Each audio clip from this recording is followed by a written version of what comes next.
let us go to defining finding out more about our system, or defining our system rather.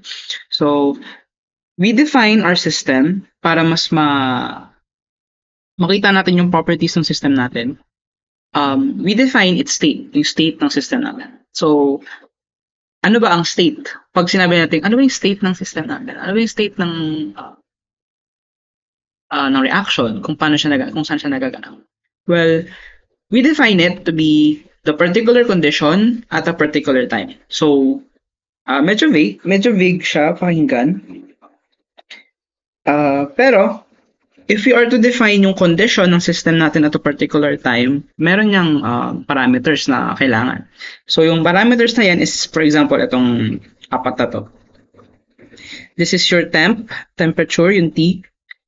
Then we have yung pressure. Then we have yung volume. And we have yung moles. Or mass. Yan. Ayan. Tingnan natin yung tatlong example dito sa baba. So, ito. Methanol vapor at 25 degrees Celsius and 1 bar. So, this defines the state of our system. Yung system natin being methanol vapor. Okay? And yung state niya being defined by these two parameters. Yung 25 degrees C and 1 bar. Okay? Ito rin naman is sa pangalawang line. Saturated liquid water at 100 degrees Celsius. This is, yung system natin dito is yung liquid water. And ang state niya would be that it's saturated and that at 100 degrees Celsius. Okay? And ito, yung last, 1 mole of argon in a 10-liter container with a temperature of 300 Kelvin. So, meron ka ditong parameter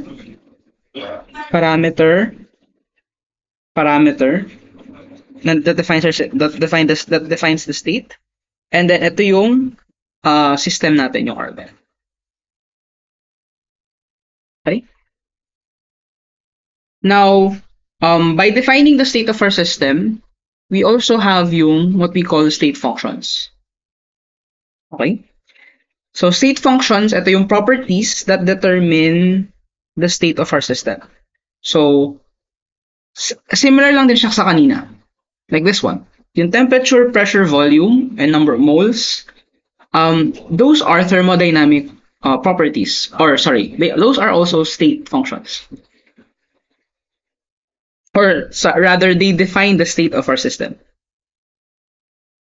Yung state functions naman, they are independent of path and only dependent on the initial and final states. So, let me just draw a diagram here sa upper right para mas mag-gets. So, if this is AT, temperature, pressure diagram, kunwari at this particular point, T1, P1 yung point na yan. Meron siyang temperature, meron siyang pressure, and then meron tayong isa pang point dito na T2, P2. Now, if we go from state 1, T1, P1, to state 2, pa ganyan, straight line siya. That's one path that we took. Isang straight line diretso from T1 to T1, P1, and to T2, P2. Kaso, pwede rin natin gawin is, lumigo tayo. Lumiko, tapos maybe gumanyan, tapos biglang pupunta na lang sa state 2. That's another path na iba. Okay? And then meron din dito, kunwari, ganyan rin ko, ibang path yan, ibang path din yan. And then pwede kong gawin is, kuha ako ng isothermal process. So, one temperature lang. And then, kuha ako ng isobaric process na horizontal line lang to get to my state 2. So this process, yung paths natin, process paths, kumbaga,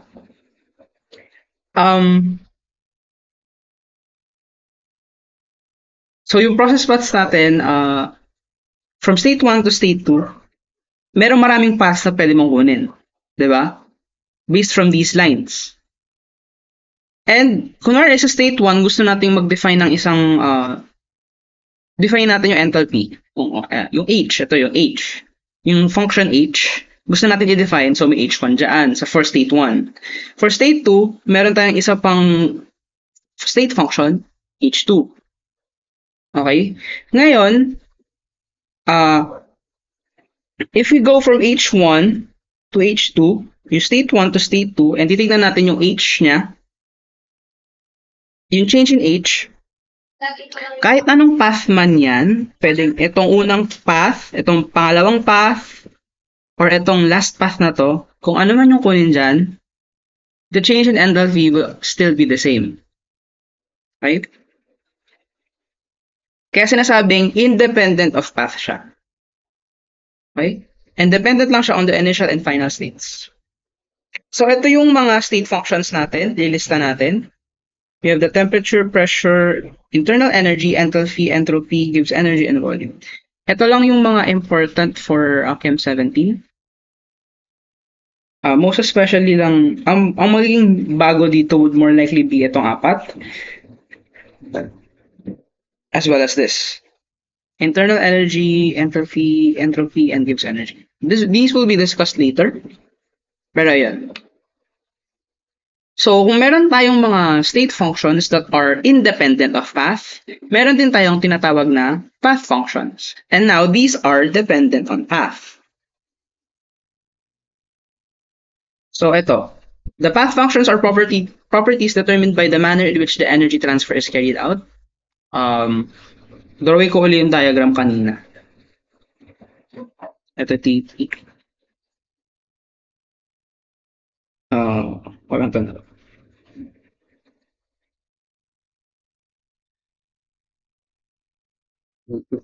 State 2. So, pwede kong gawing path is like, kuha muna ako ng isobaric process. Isobaric, the same pressure, constant pressure. And then constant temperature process, no, isothermal process, to get from state 1 to state 2.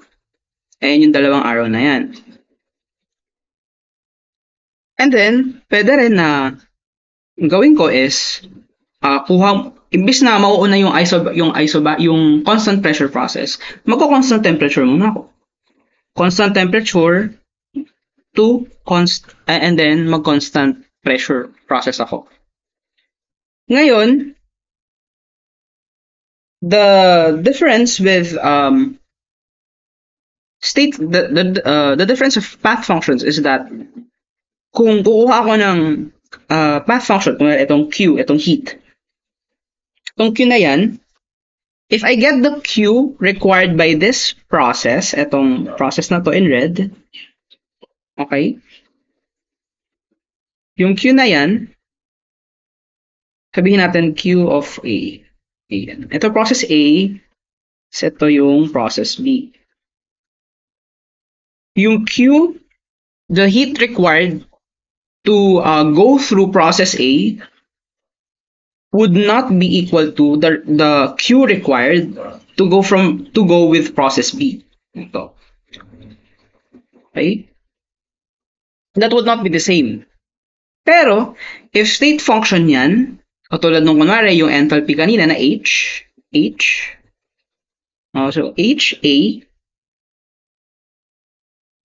this would be equal to HB. Kasi sabi natin, ang enthalpy ay state function.